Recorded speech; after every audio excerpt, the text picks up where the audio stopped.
ইউক্রেনের জন্য এক ভয়াবহ দিন। ইউক্রেনের বিরুদ্ধে রাশিয়া ইতিহাসের অন্যতম বৃহত্তম হামলা চালিয়েছে। শুধু হামলা নয়, এটি যেন এক শক্তির প্রদর্শন। ঝাঁকে ঝাঁকে ক্ষেপণাস্ত্র এবং ড্রোনে তছনছ ইউক্রেনের পুরো জ্বালানি অবকাঠামো। পুতিনের বাহিনী ইউক্রেনের রাজধানী কিয়েভ থেকে শুরু করে দক্ষিণ, পশ্চিম এবং মধ্যাঞ্চলের বিভিন্ন গুরুত্বপূর্ণ স্থাপনায় হামলা চালিয়েছে।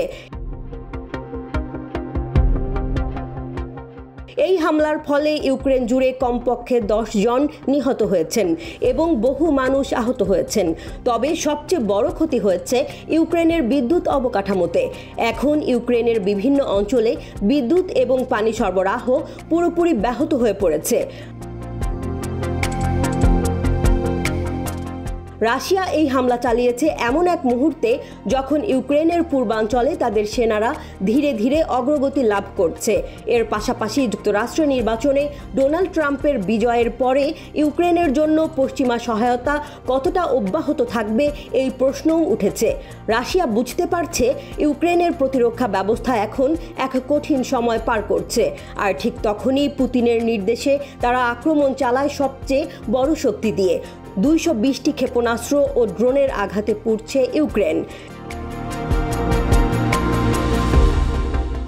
ইউক্রেনের প্রেসিডেন্ট ভলোদিমির জেলেনস্কি তার বক্তব্যে জানিয়েছেন, রাশিয়া মোট 120টি ক্ষেপণাস্ত্র এবং 90টি ড্রোন ইউক্রেনের বিভিন্ন স্থাপনায় নিক্ষেপ করেছে। এর মধ্যে ছিল ইরান নির্মিত Shahed drone, cruise missile, ballistic missile এবং বিমান থেকে উৎক্ষেপণযোগ্য মিসাইল। এতে ইউক্রেনের বেশ কিছু গুরুত্বপূর্ণ অবকাঠামোকে লক্ষ্যবস্তু করা হয়। এমন ভয়াবহ আক্রমণ কেবল যুদ্ধের ধারাকেই বদলে দেয়নি, বরং ইউক্রেনের মানুষের জীবনে এক নতুন সংকট তৈরি করেছে। ইউক্রেনের বিমান বাহিনীর মুখপাত্র ইউরি ইগনাত বলেছেন, এটি ছিল নারকীয় রাত। তবে ইউক্রেন দাবি করেছে ইউক্রেনের প্রতিরক্ষা বাহিনী সহজে হার মানেনি। তারা সফলভাবে 144টি রাশিয়ার ক্ষেপণাস্ত্র এবং ড্রোন প্রতিহত করেছে। তবুও হামলার বিস্তার এতটাই ব্যাপক ছিল যে রাশিয়া লক্ষ্য অর্জনে অনেকটাই সফল হয়েছে। ইউক্রেনের গুরুত্বপূর্ণ শক্তির উৎস প্রায় পুরোপুরি বিধ্বস্ত হয়েছে। ইউক্রেনের বিভিন্ন শহরে বিদ্যুৎহীন পরিস্থিতি তৈরি হয়েছে। শীতকাল আসার আগে আরও বিপজ্জনক হয়ে উঠতে পারে পরিস্থিতি।